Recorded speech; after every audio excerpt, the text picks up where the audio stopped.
Good morning, everyone. Welcome to this latest edition of Meditations on the Voice of the Silence.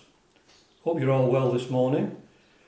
As usual, we'll start off with just breathe out any tension. If you're just feeling relaxed, you know about tuning the mind and the breath now. No need to go for that again. And same pattern, say the words, period of silence, and then a few closing words. So just breathe out any tension now and prepare the mind. Tell him, O aspirant, that true devotion may bring him back the knowledge, that knowledge which was his in former births. The deva sight and deva hearing are not obtained in one short birth. Be humble if thou wouldst attain to wisdom. Be humbler still when wisdom thou hast mastered. Be like the ocean, which receives all streams and rivers. The ocean's mighty calm remains unmoved. It feels them not. Restrained by thy divine, thy lower self. Restrained by the eternal, the divine. Aye, great is he who is the slayer of desire. Still greater he in whom the self divine has slain the very knowledge of desire. Guard thou the lower, lest it soil the higher. The way to final freedom is within thyself. That way begins and ends outside of self.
As I said in my last meditation, Plato states that all true learning is merely recollection. We already know, but we have forgotten. We're already Buddhas, as I was saying as well. But we just have to remain Buddhas rather than become. Material life, education, culture has shut us off from this intuitive awareness of who and what we really are. It is a process of remembering or awakening, as said. Reincarnation makes sense, because unless we are exceptional, we cannot awaken to our true nature in just one short life.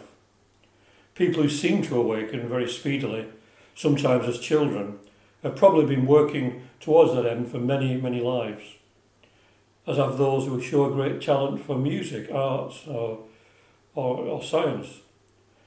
Calmness comes from a centering, and as I have mentioned before, finding the peace at the heart of the storm, becoming the eye of the storm. Many spiritual teachings tell us that desires have to be purified, so the only real desire is for the eternal. Our purified mind seeks for this eternal unless desire dies, and we become the eternal.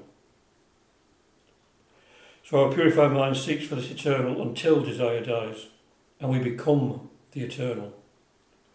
Until then, we have to guard the mind from becoming swallowed up by the lower desires that bind us to the earth. What we feel towards our higher self and those who are representatives of the higher self is true devotion, rather than devotion to some sectarian religion or way of thought. Of course, when it comes to meditation, it's not just a case of meditating for a few minutes or even a few hours every day. It's making that always at the back of your mind, constant, working towards that constant state of meditative mind.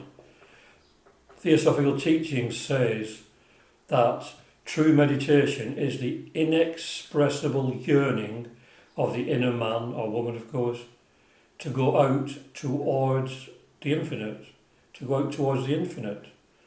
And that is the attitude of mind we should be trying to cultivate in our day-to-day lives, awakening to who we are, as I've said after every meditation, because that's the only thing that really is important.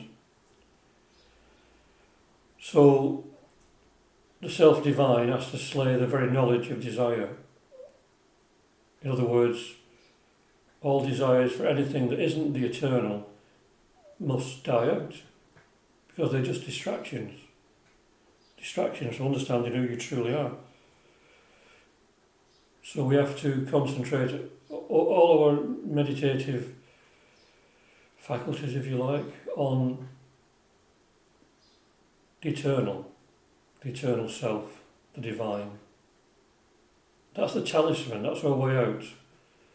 That's our way out of this mesh of materiality. In a labyrinth of words, the mind is lost like a man in a thick forest, says Shankaracharya. The mind can be lost in so many intellectual ramblings. We tend to think of things intellectually. Even Theosophy and spirituality we look upon intellectually. And that's the dead letter that kills. It kills the soul.